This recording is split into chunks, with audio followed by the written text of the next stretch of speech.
Olá pessoal, tudo bem? Eu sou o André Tossani, sou aluno do oitavo semestre de Engenharia Agronômica pela Exalc USP.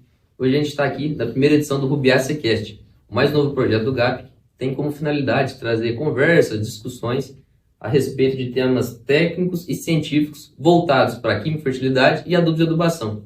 E hoje, na nossa primeira edição, a gente está aqui com o Gabriel. Se apresente, Gabriel. Bom, pessoal, prazer. Eu me chamo Gabriel Silva, sou um engenheiro agrônomo formado na Universidade Federal Rural da Amazônia e atualmente eu faço parte do programa de pós-graduação em Solos e Nutrição de Plantas aqui da Exalc, sob a orientação do professor Rafael Otto. E o meu projeto de mestrado visa estudar um pouco mais a dinâmica do fósforo no solo em cultivos com cana-de-açúcar. Então, o seu mestrado você está focando aí na área de fósforo, especificamente. Isso. Aí estou trabalhando bastante com algumas técnicas de exploração de diversas frações de fósforo, trabalhando com micro-organismos solubilizadores de fósforo e adubação de forma geral. E você está quase acabando, está começando? Como que tá?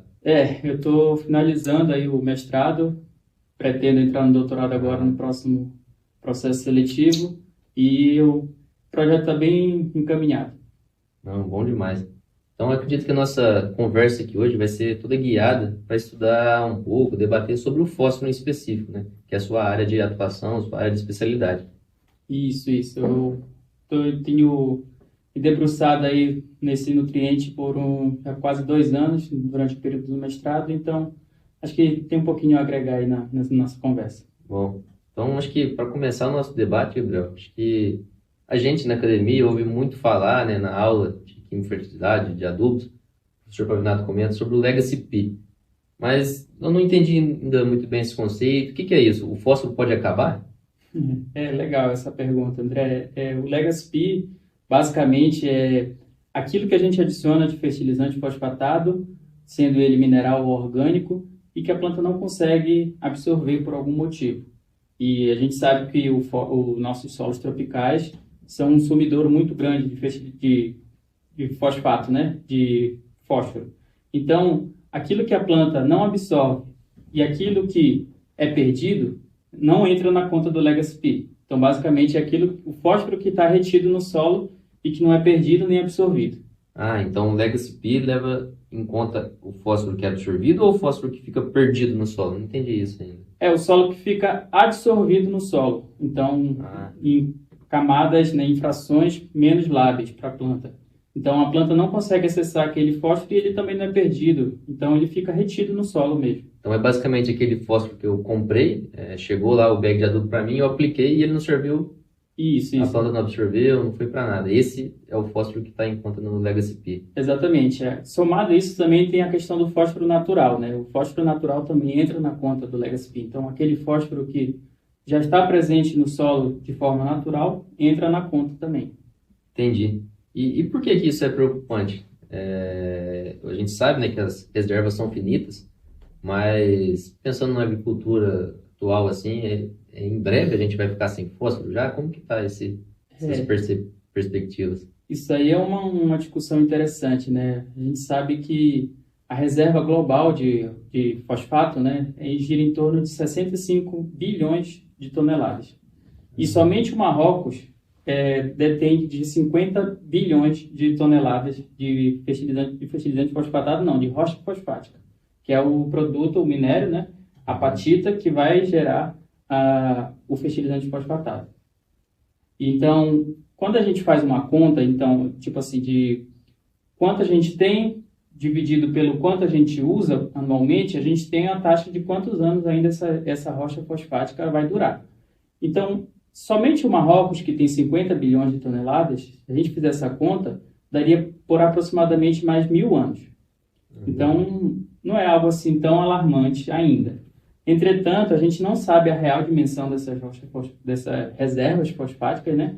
E nem da qualidade dela. Se é uma rocha fosfática com alto teor de P ou não. Então, tem algumas coisas assim que ainda faltam ser esclarecidas. Certo. E tem possibilidade de existirem novas fontes assim que ainda não foram descobertas? Acho que ainda não foram descobertos, eu acho difícil, mas tem alguns conceitos que a gente usa de reaproveitamento, por exemplo, na cultura da cana tem a torta de filtro, que a gente pode utilizar como uma fonte fosfatada reaproveitada, podemos dizer assim.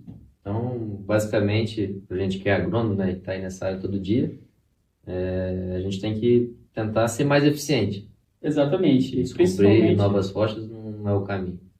Não, acho que não acredito que seja esse o caminho. Principalmente porque, como eu falei, 50 bilhões de toneladas de 65 bilhões do total ficam no Marrocos. Então, a gente tem uma dependência externa de fertilizante fosfatado muito grande. E a gente sabe que esse mercado externo sofre variações de preço, de problemas geopolíticos. Então, a gente não pode ficar tão dependente assim do mercado externo e começar a procurar maneiras de ser mais sustentável quanto a esse insumo. Entendi. E quando você fala de ser mais eficiente, quais são as grandes estratégias assim, que existem para ter mais eficiência de fósforo? Existem algumas estratégias que já vêm sendo debatidas há bastante tempo e eu acho que assim, a principal que a gente deve levar em consideração é aplicar menos fosfato e produzir mais. Só que será que isso é possível? Ou então, aplicar a mesma quantidade e produzir muito mais. E isso se tornar mais eficiente. Só que a gente sabe que muitas das vezes aplicar menos não traz essa melhora, né, de produtividade.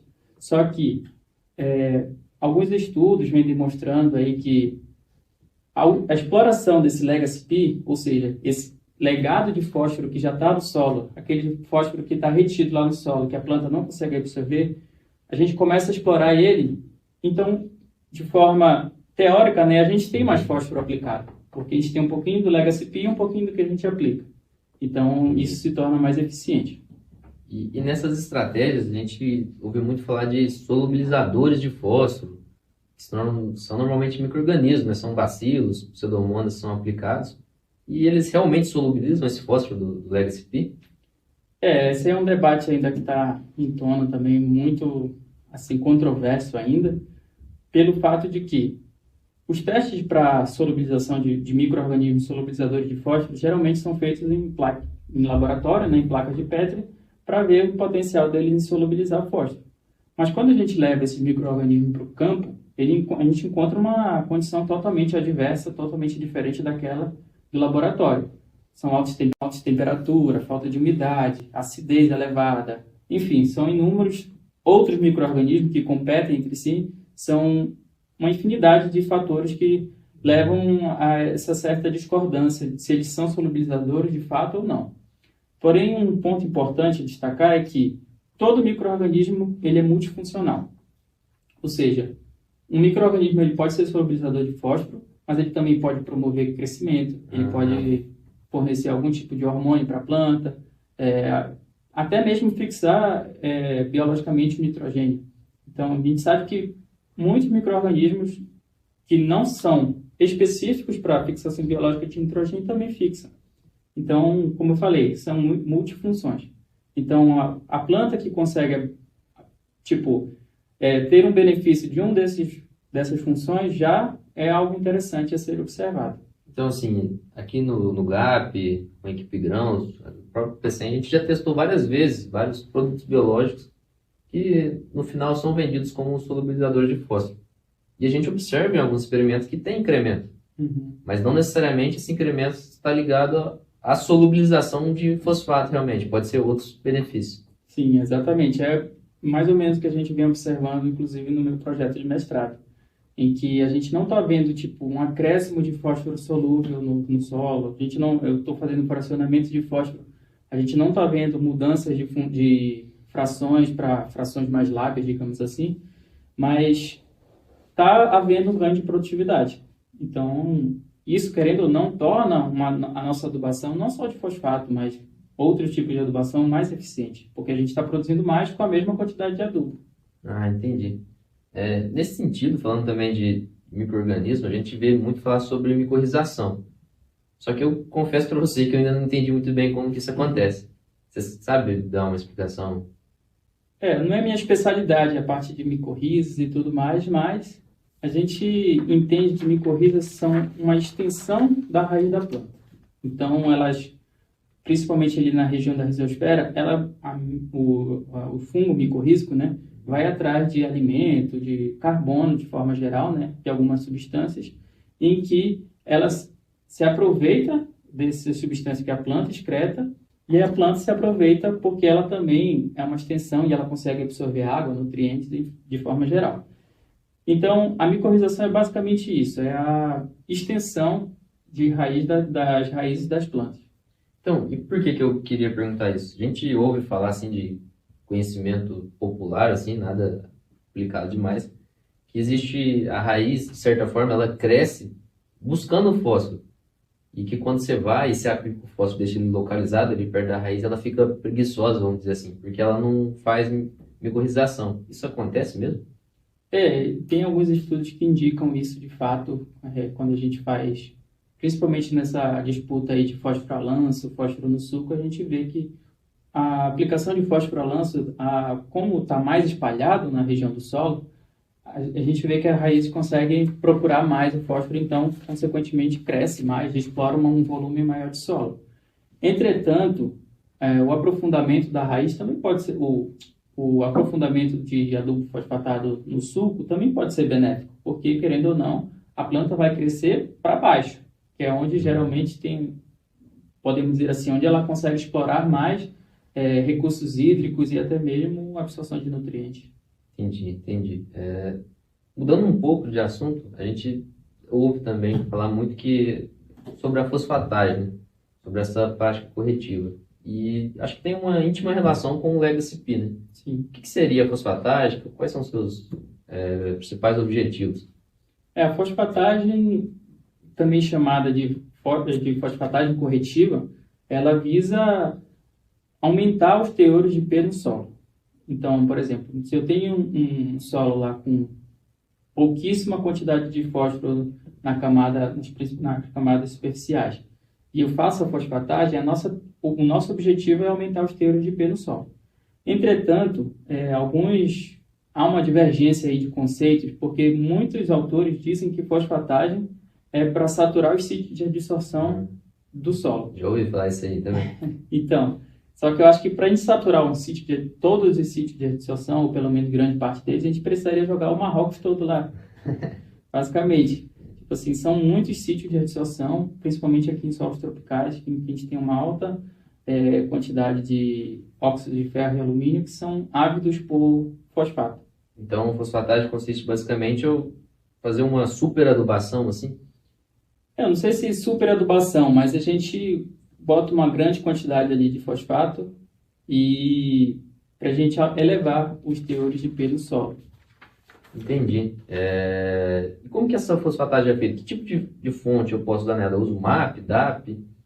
Tem gente que faz isso, mas não sei se economicamente é viável, por a gente saber que essas fontes são um pouco mais caras, né? Essas fontes mais solúveis. Então, geralmente, são utilizados os fosfatos naturais reativos para realizar a prática da fosfatagem, principalmente por ser uma fonte mais barata, teoricamente, e também por ser de liberação um pouco mais gradual, né? Por não ser um fosfato acidulado, a gente tem uma liberação um pouco mais gradual desse fosfato. Mas, então, só para eu entender, essa aplicação da fosfatagem, ela vem ali antes do plantio da cultura, certo? Exatamente, antes do plantio da cultura. Geralmente depois da calagem. Só que tem alguns debates que falam que pode ser junto também, mas isso aí vai de opinião de cada um. E eu venho e aplico esse fertilizante fosfatado em área total e ele fica ali em superfície ou eu devo incorporar? Geralmente a prática de fosfatagem tem que ser incorporada, né? Porque se a gente deixar somente ali, a gente sabe que o fósforo não é um elemento móvel no solo e também não sofre muitos processos de lixiviação. Então, vai ser difícil a gente incorporar esse fosfato se não for por meio de uma incorporação mecânica, né? Mas quando eu faço essa incorporação, eu não estou favorecendo que o meu fósforo seja cada vez mais fixado? Esse é um debate que gera dúvidas quanto à fosfatagem, sabe? Tipo, se a gente está querendo fornecer fósforo para a planta, por que a gente vai dar mais chance dele se absorver ao solo? Mas, então, a prática da fosfatagem, geralmente, ela vem acompanhada também posteriormente no plantio da adubação no sulco. Então, a gente faz a fosfatagem anteriormente, a gente aumenta os níveis de P no solo, só que depois, lá no plantio, a gente vem também com um fósforo mais solúvel, um MAP, um super triplo, super simples, para fornecer diretamente o fósforo que a planta precisa naquele momento inicial. Então, o correto da fosfatagem é eu realmente fazer a incorporação dela. É fazer a incorporação. E que profundidade eu posso fazer essa incorporação? Assim, eu não tenho tanta experiência quando se diz respeito a, por exemplo, sistemas de soja e milho. Como eu estou trabalhando mais com cana, o que a gente tem visto aí é incorporação até 15 centímetros, mais ou menos. Mas eu já vi em aulas, em palestras, que até uns 10 centímetros é interessante realizar essa fosfatagem, né? Essa incorporação da fosfatagem. Então, falando de operacional assim, eu aplico e incorporo na mesma grade que vai incorporar ali o calcário, por exemplo. Se você for aplicar junto, sim. Mas se for aplicar separado, são operações diferentes. Entendi. Falando um pouco agora de adubação, a gente vê muito um debate aí sobre se a gente deve aplicar o fósforo no sulco ou a lanço. Como que você vê essa questão? O que seria melhor? Tem o famoso depende também, né? O agrônomo bom tem que saber falar depende. Depende. Então, quando a gente fala de formas de adubação, tem um debate também muito grande. Você está mandando só pergunta polêmica. Mas, quando a gente fala, então, se é melhor a lanço, melhor no sulco, isso depende. Principalmente porque depende de um fator chamado nível crítico de fósforo no solo. Alguns trabalhos aí da Embrapa, Fundação MT, têm mostrado que se você tiver no nível crítico ou acima dele, tanto faz, se você, na camada de 10 a 20. Esse é um detalhe. De 0 a 20? 10 a 20. 10 a 20. Tem que estar um pouquinho aprofundado. Entendi. Então, se você está no nível crítico nessa camada do solo, tanto faz se você fizer no sulco ou a lanço, que o resultado vai ser igual em questão de produtividade. Agora, se você não está no nível crítico, se está abaixo, lá aqueles teores de 10 ppm, de fósforo, enfim, nível baixo, você deve fazer adubação no sulco. Por quê? A planta já está ali com uma pouca quantidade de fósforo para ela beber, né? Como diz o professor Witt. Planta bebe, né? Planta bebe. Então, a gente tem que posicionar ela ali próximo da raiz para não ter dificuldade. Aquilo que você falou, a planta tem que ser preguiçosa nesse sentido agora, para ela estar prontamente disponível ali para ela. Entendi. E, então, basicamente, se eu vou fazer o meu fósforo em área total ou no sulco, vai depender do nível crítico que eu tenho no solo. Principalmente disso, nível crítico. Mas existem também as questões operacionais. Quando a gente sabe que cada vez mais o milho safrinha vem crescendo e essas condições climáticas não estão favorecendo muito, então a gente tem que correr no plantio da soja para dar tempo lá no plantio do milho safrinha. Então, geralmente, quando são áreas assim muito grandes, que não dá para fazer a adubação no sulco, pode-se fazer também a adubação a lanço, só que isso, agronomicamente falando, não é o mais correto. Entendi. Mas, falando de nível crítico, assim, a gente vê diferentes opiniões, né? Eu já escutei 15, 20, 25, 30, 50. E para cana-de-açúcar, especificamente, você tem observado qual nível crítico sendo ideal? Como eu estou trabalhando aqui em São Paulo, depende muito do boletim e da metodologia de extração de fósforo. Então, como aqui em São Paulo utiliza-se resina, e o boletim 100 aí de 2022 recomenda que o nível crítico para culturas anuais e também semi-perenes seja de 40 miligramas por decímetro cúbico. Então, a gente poderia optar por uma adubação de fósforo a lanço acima de 40 ppm, acima de 40 miligramas. Exatamente. Entendi. É difícil a gente encontrar um solo que está nessa condição, então... Só que até dar um spoiler aqui um pouquinho do nosso trabalho aí com o PECEM, que é o Programa Cooperativo de Experimentação e Manejo, que trabalha com cana, em diversas linhas de pesquisa em adubação, enfim, junto ao professor Rafael Otto também. No PECEM, em um dos PECEMs, a gente avaliou que, em nível crítico muito abaixo, a gente avaliou fosfatagem, adubação no sulco ou a junção das duas práticas, fosfatagem mais adubação no sulco. O que nós observamos? Na média de 3 cortes, e isso em 4 diferentes locais do estado de São Paulo, em 3 cortes, somente fosfatagem, 92 toneladas por hectare. Somente adubação no sulco, 92 toneladas por hectare. E a junção das duas práticas, 93. não foi um incremento tão grande. O que a gente, isso mesmo, o solo variando ali de 4 até 10 ppm de fósforo, bem baixo. O que a gente observou? A planta, condizendo isso também com o trabalho da Embrapa que eu li recentemente. A planta aproveitou aquele fosfato que a gente aplicou, mas também utilizou um pouquinho da reserva lá do tal Legacy P que a gente vem falando. E um trabalho da Embrapa, que em 2018, se eu não me engano, mostrou também que com 50% da adubação fosfatada de referência, eles atingiram 90% da eficiência relativa, do rendimento relativo, desculpa. Então, e com 0% da adubação fosfatada, quando eles tiraram tudo, esse rendimento relativo foi lá para 49%. Então, houve uma redução da produtividade de 50% aproximadamente. Entendi. Então, mesmo que seja doses menores, quanto menor minha dose, provavelmente ela vai ser mais aproveitada. Seria isso? Eu acho que não sei se mais aproveitada, mas tipo assim, a gente tem que começar a ter consciência daquilo que a gente aplica. Entendi. A cana, falando da cana, né, ela não é uma planta que extrai muito fósforo de forma geral. Na verdade, nenhuma planta geralmente é uma grande quantidade de fósforo, né? Então, a gente tem que dar aquilo que ela precisa. Se ela precisa de 100, é 100 que a gente deve aplicar, e não 200. Entende? Entendi. Então, só fazendo uma recapitulação, basicamente, o nível crítico vai definir se eu posso optar pela adubação a lanço. Mas e qual que é o nível para eu saber se eu posso não adubar mais? Falando de cana ou de culturas anuais. Tem uma meta-análise, que é a meta-análise, né, primeiramente falando. Uma pessoa escreve um artigo juntando vários outros trabalhos que ele leu e ele compila isso tudo num trabalho só. Tem um trabalho que mostra que até 5 vezes o nível crítico a planta responde. Yes. Então, por exemplo, o nosso nível crítico é 40. Então, até 200 ppm de fósforo a planta vai responder. Depois disso, não tem mais resposta. Então, é a partir daí que a gente tem que zerar o fósforo, porque não vai ter resposta. Mas o que eu quero deixar como mensagem principal aqui se você está no nível crítico, você não deve aplicar a dose cheia, talvez metade, ou então, por exemplo, em cana, aplicar um pouco na cana-planta e depois ir reaplicando em soqueira. Então, são estratégias interessantes aí para a gente aumentar a sustentabilidade do uso do fósforo e também ter um rendimento econômico.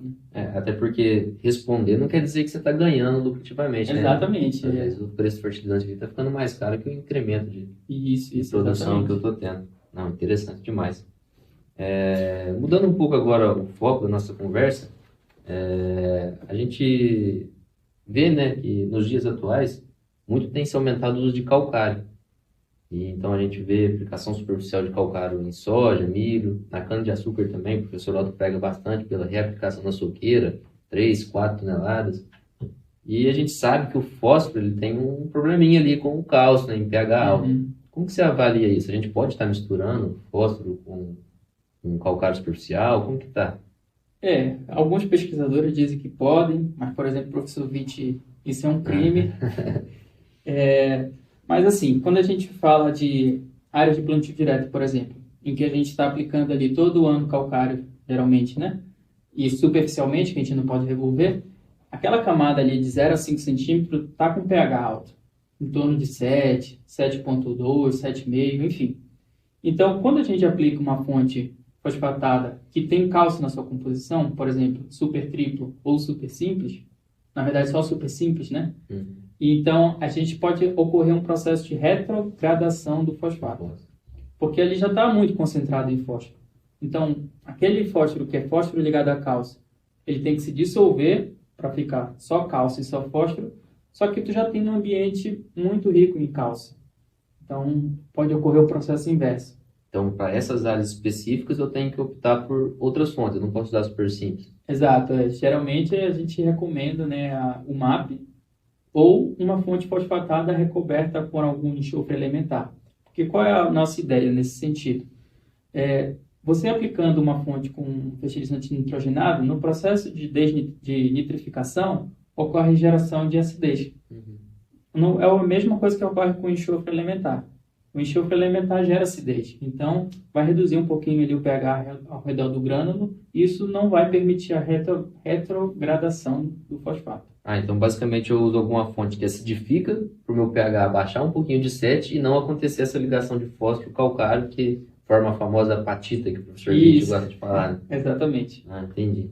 E assim, quais são os novos rumos que os fertilizantes fosfatados podem ter, né? A gente vê várias pesquisas para nitrogênio, por exemplo, fonte de liberação lenta, liberação controlada, polímero. E para fósforo, quais são esses desenvolvimentos, essas tecnologias? Legal, André. Basicamente, são as mesmas do fertilizante nitrogenado. Só que, como o fósforo não volatiliza, né, a gente tem alguns processos um pouquinho mais específicos. Como, por exemplo, o simples recobrimento com polímero também. Qual é a ideia, né? É evitar a absorção do fosfato aos colóides. Então, se a gente tem uma liberação um pouco mais gradual, esse fósforo que vai sendo liberado não vai ter muito tempo em contato com o solo, porque a planta ele vai estar liberando, a planta vai estar absorvendo. Outra tecnologia legal aí da gente destacar é o uso de fosfato de fósforo, né, com algum tipo de micro-organismo junto, porque promove algum benefício para a planta, ou então fosfato ligado a alguma matriz orgânica, ácidos úmicos, enfim. E isso também inibe um pouco esse processo de absorção. Então você acredita que nos próximos anos os fertilizantes especiais de fósforo devem crescer seu uso? Eu acredito que sim, deve crescer, principalmente por essa questão de a gente tem que aumentar a nossa eficiência de adubação fosfatada, que hoje gira em torno de 50%, mas tem estudos aí que mostram até 90% de eficiência na adubação fosfatada. E só lembrando um ponto importante, uma prática que já é simples, que promove bastante eficiência da adubação fosfatada, que é simplesmente a calagem. A gente pensa tanto em coisas, às vezes, muito complexas, Exato. Mas o produtor, às vezes, não faz nem o básico, né? Que é fazer a calagem, fazer a digestagem, corrigir o solo. Isso. Assim, uma pergunta final, um pouco polêmica, mas gostaria de ouvir sua posição. Qual que é o melhor extrator que a gente tem para fósforo? Seria o MED ou resina? É legal essa pergunta, mas a verdade é que não existe um melhor, de forma geral. Existe o melhor para cada região. Se na sua região, por exemplo, em São Paulo, é mais recomendado a resina, então você usa a resina. Se lá para cima, no norte, nordeste do país, é MED, usa MED. Então, não existe melhor, existe aquilo melhor adaptado para a sua região. Agora, um ponto importante a observar. Em um estudo também compilado aí de vários extratores associados à absorção da planta de fosfato, observou que, de fato, a resina tem uma melhor correlação com a planta. Então, de forma assim, não quero ser polêmico, mas resina tem se demonstrado um extrator melhor. Você veio fazer faculdade em São Paulo e já está querendo levar resina lá. Quero levar resina. Gabriel, acho que muito interessante nossa conversa. A gente pôde aprender bastante, extrair um pouco do seu conhecimento. Então, gostaria de agradecer a você por ter aceitado o nosso convite. E fica de portas abertas aí, sempre a gente poder fazer um segundo episódio. Obrigado. Obrigado, eu que agradeço a oportunidade de estar aqui falando com vocês.